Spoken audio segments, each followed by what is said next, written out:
요한이 세례받으러 나아오는 무리에게 이르되 독사의 자식들아, 누가 너희에게 일러 장차올 진노를 피하라 하더냐? 그러므로 회개에 합당한 열매를 맺고 속으로 아브라함이 우리 조상이라 말하지 말라. 내가 너희에게 이르노니 하나님이 능히 이 돌들로도 아브라함의 자손이 되게 하시리라. 이미 도끼가 나무 뿌리에 놓였으니 좋은 열매 맺지 아니하는 나무마다 찍혀 불에 던져지리라. 그러면 우리가 무엇을 하리이까? 옷 두 벌 있는 자는 옷 없는 자에게 나눠줄 것이요 먹을 것이 있는 자도 그렇게 할 것이니라. 세리들도 세례를 받고자 하여 와서 이르되 선생이여, 우리는 무엇을 하리이까?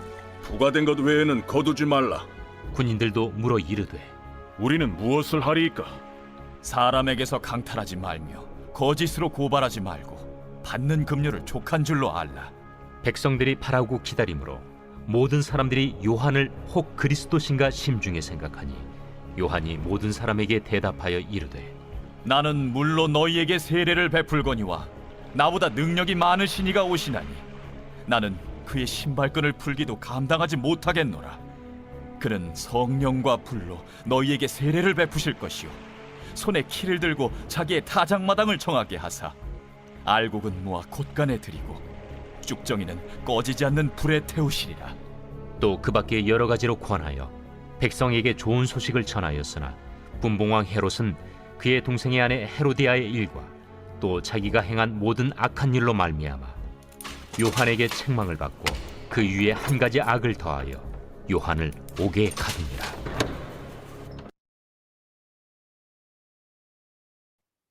오늘 본문 말씀은 침례 요한이 회개의 삶을 가르쳐주고 있습니다.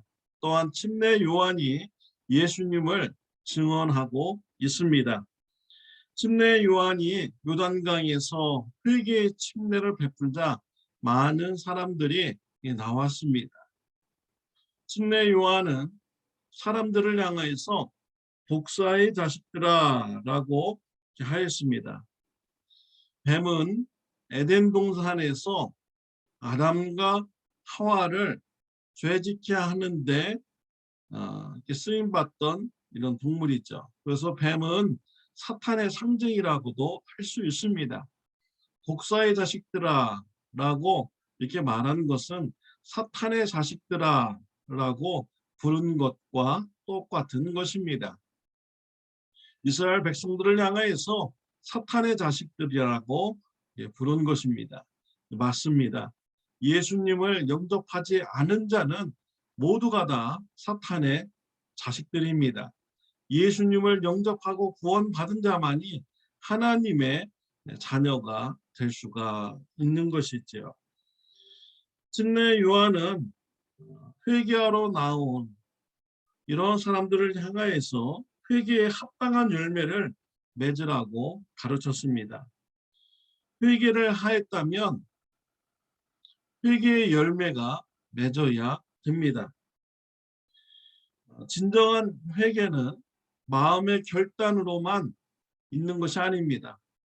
삶의 변화까지 있어야 진정한 회개라고 할 수가 있는 것이죠. 내가 죄를 알고 잘못했음을 알고 뉘우치고 이렇게 하였다면요, 그 죄에서 돌이키는 이런 삶의 변화가 있어야 됩니다. 그런 자만이 진정한 회개한 자라고 말할 수가 있는 것이죠. 마음속으로만 잘못한 일을 했구나, 잘못된 죄를 졌구나 라고 하면서 다시 또 죄를 짓는 이런 행동을 한다면 회개한 자라고 말할 수가 없는 것입니다. 침례 요한은 이스라엘 백성들에게 옷이 없는 자를 보면은 옷을 주라 라고 회개의 삶을 촉구하였습니다. 세금 걷는 자에게는 세금의 그런 결제된 그 액수만 이렇게 거두라고 했습니다. 더 부당한 이익을 취하지 말라라고 가르쳤습니다. 군사들에게는 사람들에게 강포를 행하지 말라라고 이렇게 가르쳤습니다. 그러니까 회개의 그런 합당한 열매를 맺으라고 침례 요한은 가르친 것입니다. 우리가 분명히 알아야 될 것은요. 내가 죄를 뉘우치고 죄를 멈추는 이런 행동을 하고 또 더 나아가서 선한 행동을 한다고 한들 우리의 과거의 죄가 다 용서받는 것이 아닙니다. 우리의 선행으로 과거의 죄가 용서받을 수가 없는 것입니다. 우리의 죄는 오직 예수 그리스도의 피만이 우리의 죄를 용서받게 할 수 있는 것이죠. 우리는 이러한 점은 분명히 알아야 됩니다. 나의 죄는 오직 예수의 피로만이 용서만 받을 수 있다는 것을 알아야 됩니다. 우리가 예수님의 사랑으로 죄 용서만 받았다면 또 우리의 죄를 알고 회개하였다면 회개에 합당한 이런 열매를 맺어 나가야 됩니다. 삶의 변화가 있어야 되는 것이죠. 오늘날 기독교인들이요 많은 그런 비난을 한국에서 받고 있습니다. 교회의 삶과 세상의 삶이 너무 다른 것입니다. 교회에서는 천사 같은데 세상에 나가면은 세상 사람들과 똑같이 죄 지으면서 살아간다라는 것이죠. 진정으로 회개한 삶의 모습이 아닌 것입니다. 진정으로 회개하였다면 삶 속에서 죄를 멀리하고 선한 열매가 맺어 나가야 되는 것입니다. 단지 교회 다닌다고 해서 천국 가는 것이 아닌 것이지. 예수님을 영접하고 또 회개에 합당한 열매를 맺는 것으로 내가 구원받은 것을 증명해야 되는 것입니다.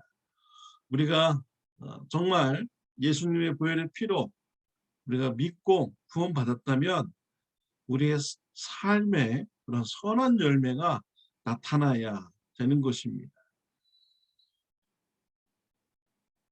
16절 말씀에 보면은 요한이 모든 사람에게 대답하여 이르되 나는 물론 너에게를 침례를 베풀거니와 나보다 능력이 많으신 이가 오시나니 나는 그의 신발끈을 풀기도 감당하지 못하겠노라. 그는 성령과 불로 너희에게 침례를 베푸실 것이요 라고 했습니다. 침례 요한이 이스라엘 백성들 중에서 인기가 높았습니다. 많은 사람들이 침례 요한이 혹시 메시아가 아닌가라고 생각하기도 했습니다. 이때 침례 요한은 분명히 밝힙니다. 자신은 메시아가 아님을 분명히 밝히죠. 내 뒤에 오시는 분이 메시아이고 나는 그분의 신발끈을 풀고 매기에도 부족한 사람이다 라고 말합니다. 나는 물로 침례를 주지만 내 뒤에 오시는 분은 그 메시아는 성령과 불로 침례를 준다라고 메시지를 전하였습니다. 침례 요한은 인기가 많았을 때 교만하지 않았습니다. 침례 요한은 겸손하였습니다. 오직 예수님을 증거하는 이러한 사역을 충성스럽게 잘 감당하는 것이죠. 겸손하게 잘 감당한 것입니다. 침례 요한은 물로 침례를 주었지만 우리 예수님은 성령과 불로 침례를 주시는 분입니다. 예수님께서 부활하신 후에 제자들에게 예루살렘 떠나지 말고 성령을 기다리라 라고 했습니다. 제자들이 예루살렘에서 떠나지 않고 예루살렘에서 기도했습니다. 성령이 임했습니다. 불의 혀같이 갈라지는 모습으로 성령이 제자들에게 임했습니다. 외국어 방언이 터졌습니다. 많은 이스라엘 사람들, 여러 나라에서 온 이스라엘 사람들이 자기가 살던 곳에 말소리로 기도 소리가 들려서 그들은 놀라게 되는 이런 일이 있었습니다. 베드로는 이러한 일이 바로 성령님의 임재의 결과라고 설교하였습니다. 예수님은 성령과 불로 침례를 주시는 이런 분이신 것이죠. 우리는요, 이 침례 요한의 그런 겸손하고 충성스러운 이런 사역의 모습을 우리가 배워야겠습니다. 우리가 교만해져서는 안 됩니다. 하나님의 자리에 올라가서는 안 됩니다. 내 자리가 어디인지 분명히 알고 겸손하게 우리가 어디에 있든지 오직 하나님만 영광 돌리고 예수님을 나타내고 증거하는 전도자의 삶을 우리가 살아가야 되는 것입니다. 예수님만 전하는 저와 여러분들이 되시기를 바랍니다. 또 예수님의 보혈의 피로 구원받은 자로서 회개에 합당한 삶을 살아가는 저와 여러분들이 되시기를 바랍니다. 기도드리겠습니다. 하나님 아버지 감사합니다. 예수님의 피로 우리의 모든 죄를 용서해 주셨음을 감사합니다. 용서받은 자로서 또한 회개한 자로서 회개에 합당한 삶의 열매가 있게 하여 주옵소서. 늘 우리가 어디에 있든지 침례 요한과 같이 겸손한 마음을 가지게 해 주옵시고 예수님만 증거하는 삶을 살게 하여 주옵소서. 예수님의 이름으로 기도드렸습니다. 아멘. 좋은 하루 되시기를 바랍니다.